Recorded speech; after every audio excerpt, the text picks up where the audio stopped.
one of the first things that, you know, comes up as well. But we're also seeing that if people's boundaries or people's values are strong enough and they are breached, they very well can separate themselves or unplug themselves from a person. Right. So I wonder also, is it that people don't see the important things as important as they can be? Or is it that they figure we can work on these things, but then they don't actually do the work? So, for instance, you have different views on how finances should be managed, or on who takes what roles within the household in terms of cooking and working and all of these sorts of things.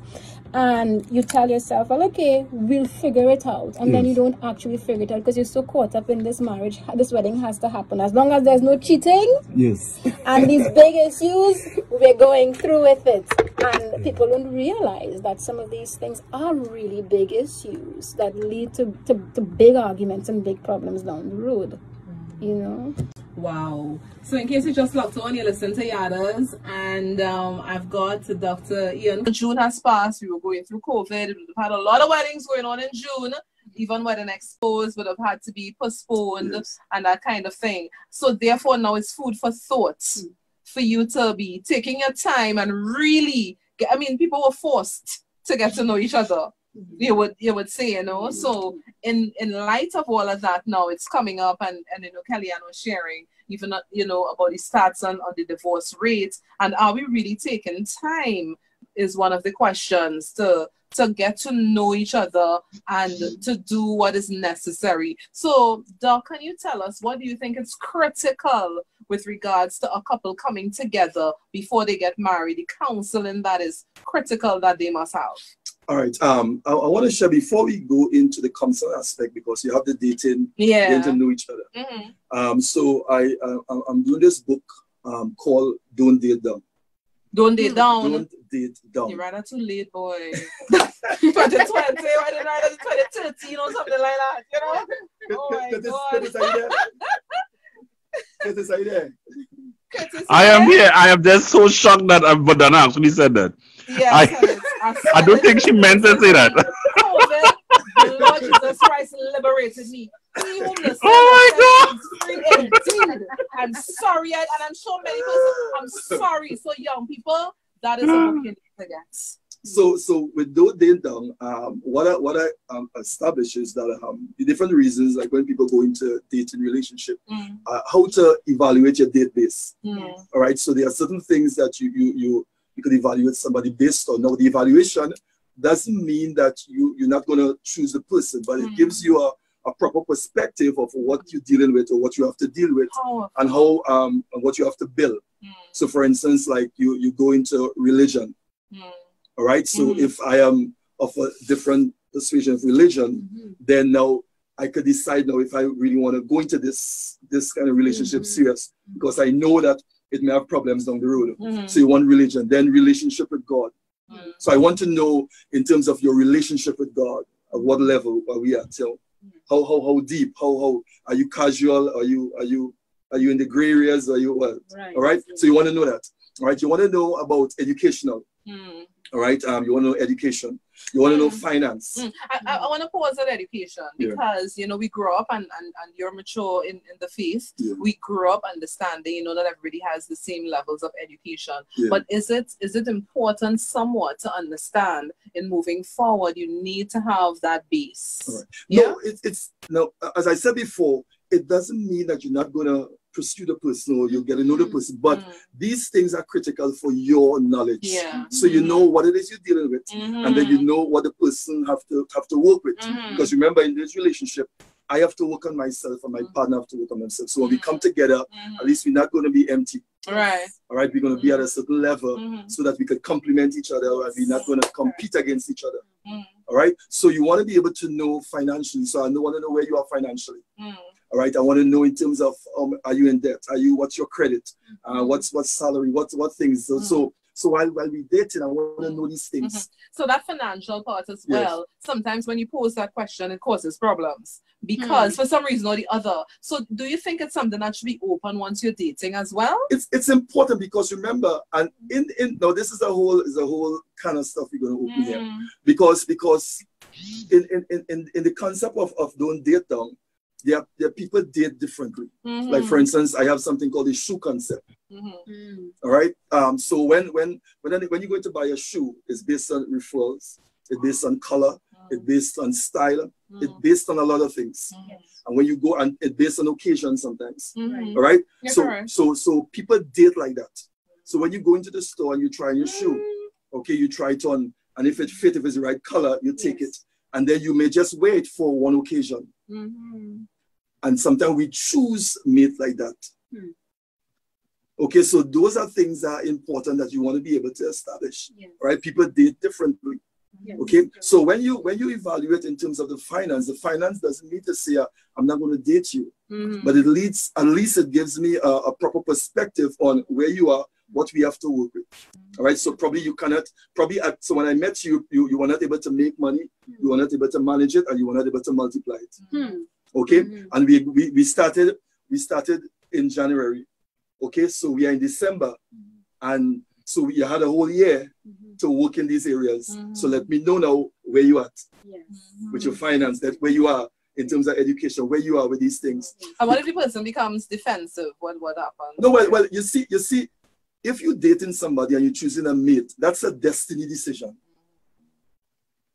So you have to be, so you're not playing around. You're not just jumping around. And when you're at a certain age and a certain stage in your life, you're not jumping from here to there over. Dating, if you're dating somebody for a mate, for a partner, that's a destiny decision. Powerful. All right, so you cannot make that decision based on where you are, but based on where you're going.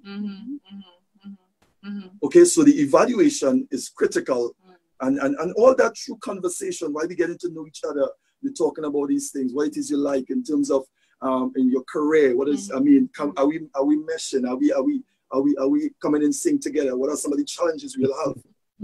And if individuals really take these steps serious and put that proper structure, because really most of the problem is really, most of the work is preparation. Preparation, right? And we have the famous scripture, he who findeth a wife.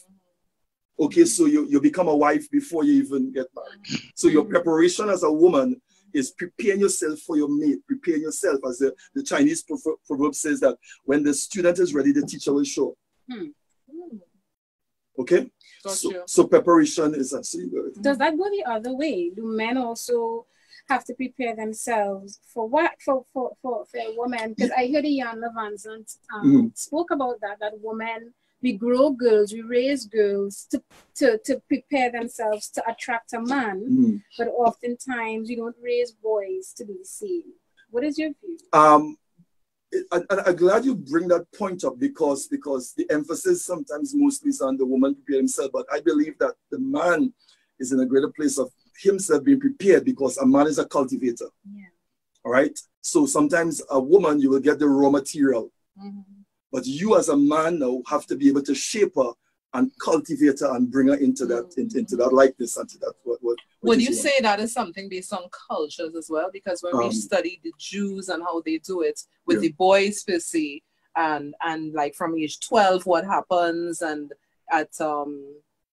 at 18, so you know it's a different stage and a different preparation for manhood.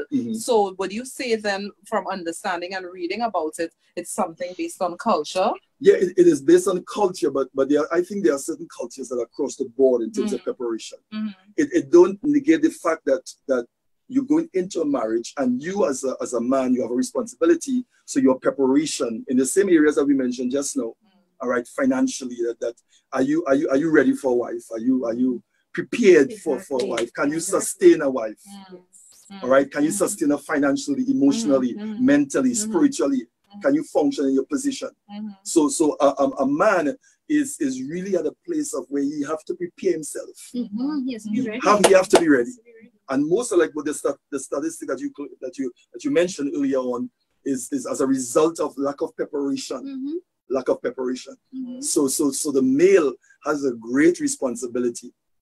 Both parties have to be happy in the relationship. Yes. The man finds a good thing in a wife. The wife must also feel like she has found a good thing in the husband. And then you might have the necessary building blocks: respect, empathy, compassion, friendship, all of these things that help to actually strengthen a relationship.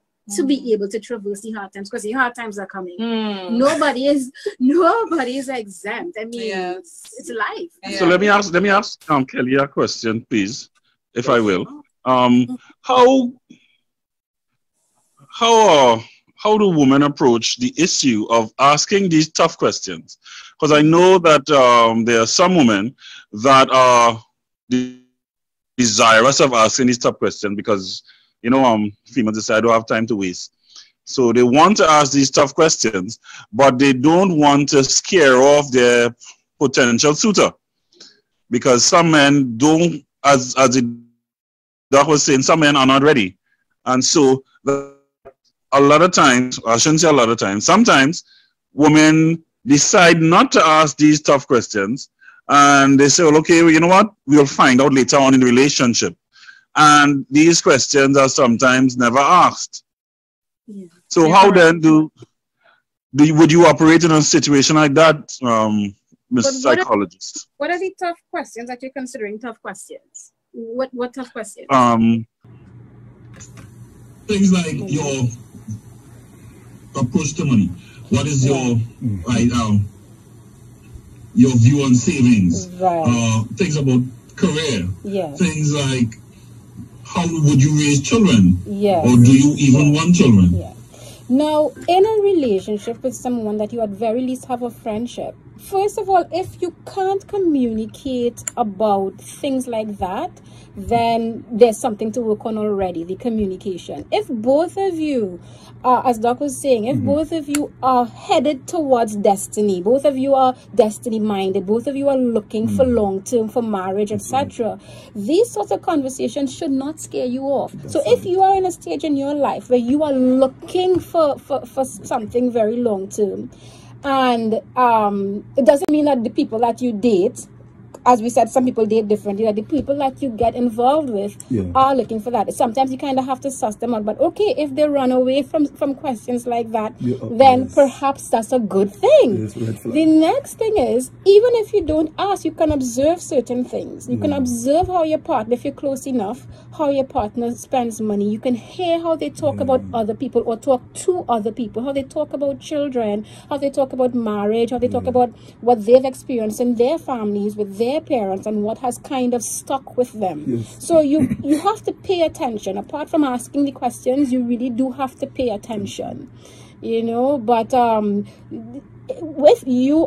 if a woman is with a man, especially for a number of, let's say, months at least, going into years or whatever, and they can't ask these kinds of questions, or they don't feel like they can ask these kind of questions, because they might be able to, but they just, for some reason, they don't feel, they have to explore that. They have to explore, why don't I feel safe asking the questions that I have to know? He should be asking those questions as well. I think I marked this down here. I think desperation. And this is what I'm saying. We have to face some real stuff. I think a lot of sometimes individuals move desperate. That's true. So I don't want to ask this question because he may say no and I may lose this opportunity. All right, because remember, if you're talking about dating and marriage and all that stuff, getting into that, you're looking at your time clock. Sometimes there's pressures around with your friend, your family, everybody's getting married. And the church. And then probably no one wasn't coming to you at that time, but this is opportunity now. You're now in a relationship after so long.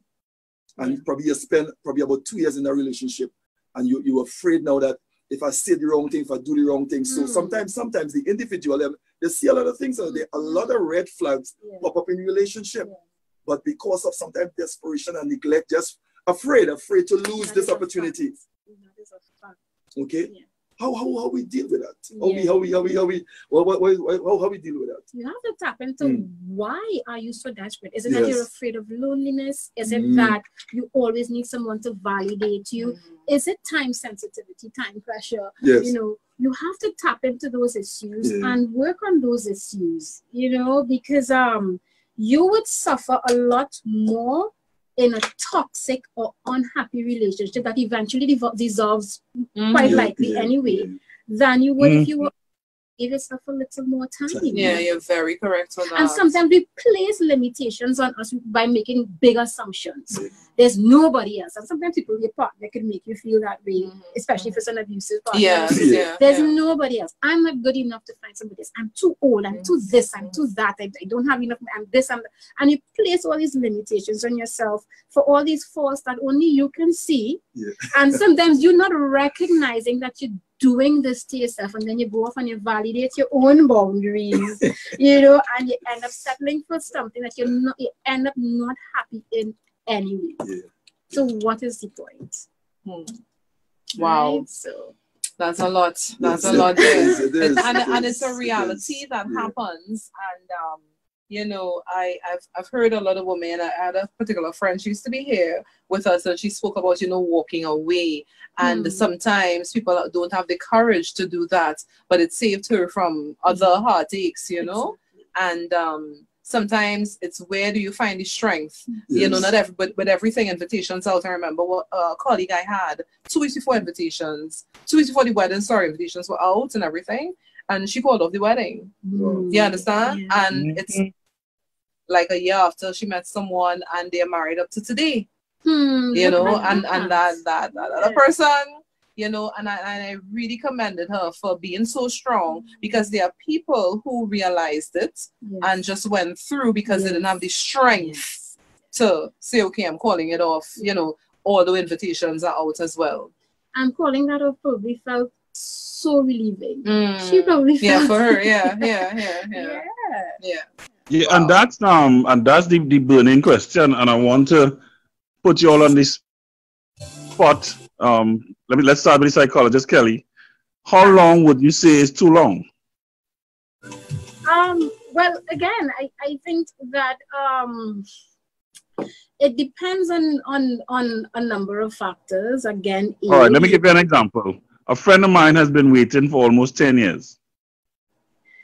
Okay, when you say waiting, so he has been in a relationship with this guy, and he has not yet made any signs that he wants to make it permanent. 10 years.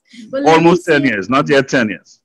Let me say this. If you run out of excuses why we should not get married, then perhaps this person is not interested in getting married. And again, they are just having a hard time separating, and that your friend now needs to have a serious conversation. If we can't say, well, we can't financially afford it, we're too young, if there's no, as you said, 10 years, after 10 years, you should know whether or not. I think he's waiting for Jesus or something. Amen. No, really, you know, Doc, I'd love to hear this, because again, that's what we were talking about, that whole separation, that whole, you know, and society has made you believe that, you know, you just must have, you know, quote unquote, the man around. So probably being in there, she probably feels secure as well, but it's hurting her because it's not, that's a lot of time. But it definitely, and Kelly, I'm sure. You see, now, Kelly, the issue of finances, I think that would be a perpetual excuse if you allow it to be. The idea that we are not financially ready for the wedding, I guess very few people can say, hey, you know what, I'm at a stage I can afford anything that I want, right? But it's just a matter of having to make tough decisions. You may not be able to have a 300-person wedding, but you can still get married.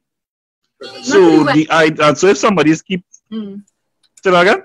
Not for the wedding, for the marriage, financially ready for the marriage, not for the wedding. The wedding is right. No, but that's what I'm saying. People tend to say, well, we don't have enough money yet. When we get a little more money, then we will get married. And the question is really not so much about having the money, it is about making the tough decisions to start a family. And so if somebody keeps saying, well, you know what, we don't have enough money just yet, when I get the next promotion, or I'm waiting on this deal or this business to grow, or whatever the case might be, and they're hanging on, what then should you do? So is 10 years too long? It sounds like excuses. Yeah, they then have to make some sort of sacrifice. So if they're building a company